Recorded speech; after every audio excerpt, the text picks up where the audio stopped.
Kabayan, hanap nyo ba masarap at murang kakainan? Tara, punta tayo dito sa The Venue, House of Sizzler, dito lang sa Hamdan Street, Abu Dhabi. Hi guys! So, nandito tayo ngayon sa Hamdan Street. Nasa gilid natin yung Al Maria Mall at pupunta tayo sa The Venue from dito para guys makita nyo yung daan papunta doon. Tara!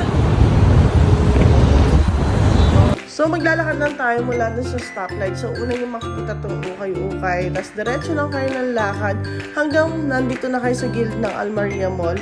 Hanggang nandito na kayo sa likod. Tapos, may parking. Dire-diretso lang po kayo dun sa parking. Ayan, makikita nyo na yung... So, guys, kailangan nyo lang dumiretso dun sa likod ng Al Maria Mall.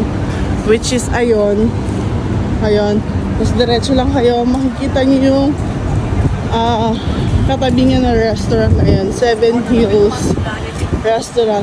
Tapos makikita niyo na yung The Venue. Ayun. Ayun yung The Venue guys. Sobrang dali lang niyang hanapin. Ayun. Ayun na nga. Eto, malapit na tayo sa The Venue. Ayan. So ayun guys, parang ilang minuto lang siya. Kasi ayun lang yung Al Maria Mall. Ayun yung Al Maria Mall. Tapos eto na yung The Venue. Tara. Pasukin natin ulit at tikman natin ibang pagkain nila dito na hindi natin natikman. So ngayon po, titikman natin itong beef tapa na may 2 egg. Sobrang mura lang nito at ang sarap guys. Sobrang sarap. Highly recommended. Ayan, manawa ka pa sa itlog dahil 2 yung egg niya.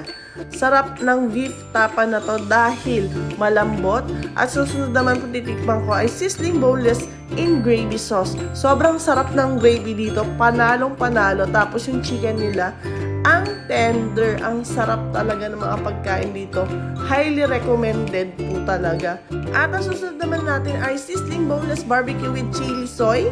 Ayan, alam nyo ba, ang sarap talaga ng mga pagkain dito. Lalo na yung mga manok nila at saka yung mga steak nila. Gustong gusto ko talaga dito. At eto po yung saucy tofu nila. Tikman nyo din to kung mahilig kayo sa mga tofu-tofu. Magugustuhan nyo to. Ako nagustuhan ko siya.